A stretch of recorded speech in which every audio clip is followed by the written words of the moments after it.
रहे थे, सोचा चलो पार्क में चलते थोड़ा सा टाइम स्पेंड करते हैं। तो मैं अपने भाई अपने दोस्त के साथ आ गई।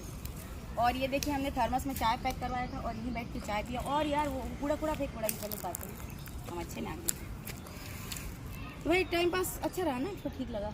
और ये इनके मैडम ने एक अंकल से चाय बनवाया और उन्होंने इस चाय को बनाने में कम से कम 1 घंटा लगाया। चाय अच्छी नहीं बनी, ठीक है चलो मैं टाइम पास कर लिया। Okay bye bye bye bye.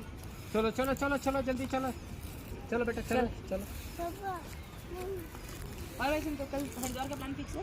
तो फ्रेंड्स कल हम हरिद्वार जा रहे हैं और कल आपको पूरे हरिद्वार का ब्लॉग दिखाएंगे। और हम वहाँ पे जा कर के खुद से खाना बनाएंगे, खाएंगे, गंगा मैया में डुबकी लगाएंगे। तो कल का जो ब्लॉग है वो आएगा कुछ दिनों के बाद, लेकिन वो जो ब्लॉग हो ना बहुत ही इंटरेस्टिंग हो, क्योंकि उसके साथ में मेरा पागल भाई जाएगा। कल मिलते हैं गाइस। तो चैनल को सब्सक्राइब करो, लाइक करो, कमेंट करो। बाय।